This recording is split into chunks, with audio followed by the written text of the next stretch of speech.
আপনি যদি একজন লক্ষ্মীর ভাণ্ডারের উপভোক্তা হয়ে থাকেন বা আপনি যদি একজন যুবসাথীর উপভোক্তা হয়ে থাকেন, তো প্রত্যেকেরই কিন্তু আপনারা এই আগামী মাসে ১ তারিখে কিন্তু আপনারা টাকা পেতে যাচ্ছেন এবং কারা কত টাকা করে পাবে সমস্ত বিষয়টা আমরা এই ভিডিওর মাধ্যমে তুলে ধরবো। তো সর্বপ্রথম আপনারা যারা লক্ষ্মীর ভাণ্ডারের টাকা পাচ্ছিলেন তারা কিন্তু এখন অন্নপূর্ণা ভাণ্ডারের টাকা পাবেন। অতএব প্রত্যেক মাসে কিন্তু আপনাদেরকে ৩,০০০ টাকা করে দেওয়া হবে। সঙ্গে যারা যুবসাথী প্রকল্পের টাকা পাচ্ছিলেন অথবা ১,৫০০ টাকা করে পাচ্ছিলেন তাদের কিন্তু এখন ডবল টাকা দেওয়া হবে, অর্থাৎ ৩,০০০ টাকা করে দেওয়া হবে এবং এই যে টাকাগুলি সেগুলো কিন্তু ডিবিটির মাধ্যমে পাঠানো হয় এবং যারা বয়স্ক ভাতা পাচ্ছিলেন, যারা ১,০০০ টাকা করে পাচ্ছিলেন তাদের কিন্তু এখন ২,০০০ টাকা করে দেওয়া হবে।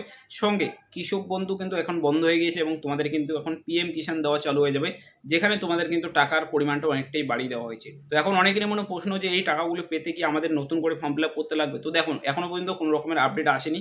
এখনো পর্যন্ত যে আপডেট আসছে আপনাদের যে টাকা সেই পুরনো সিস্টেমে দেওয়া হবে, বাট আপনাদের যে টাকার পরিমাণ সেটা বাড়িয়ে দেওয়া হবে এবং কিছুদিন পর কিন্তু সেই যে পোর্টালগুলি সেগুলোকে আপডেট করিয়ে দেওয়া হবে এবং আপনাদের যে টাকা সেগুলো কিন্তু আপনাদের ডিবিটি লিঙ্ক ব্যাঙ্ক অ্যাকাউন্টে ক্রেডিট হবে। তো আপনি অবশ্যই আপনার যে ব্যাংকের ডিবিটি লিঙ্ক সেটা চেক করে নিন যে আপনার ব্যাংকের সঙ্গে আপনার ডিবিটি লিঙ্ক আছে কি না, এবং যদি না থাকে কিন্তু খুব শীঘ্রই আপনি আপনার যে ডিবিটি লিঙ্ক সেগুলি করিয়ে নিন এবং আগামী মাসে কিন্তু ১ তারিখে আপনাদের যে টাকা সেগুলো কিন্তু ক্রেডিট হতে যাচ্ছে। অতএব আগামী মাসের ১ তারিখ থেকে আপনাদের যে টাকা সেগুলি আপনাদের ব্যাংক অ্যাকাউন্টে ঢোকা চালু হয়ে যাবে। তো আশা করছি সমস্ত বিষয়টা তোমরা বুঝতে পেরেছো। ভিডিওটি যদি ভালো লাগে থাকে ভিডিওটি লাইক করে দিবে, চ্যানেলে প্রথমবার হয়ে থাকলে চ্যানেলটি সাবস্ক্রাইব করবে, আর দেখা হচ্ছে পরের ভিডিওতে নতুন কিছু আপডেট নিয়ে।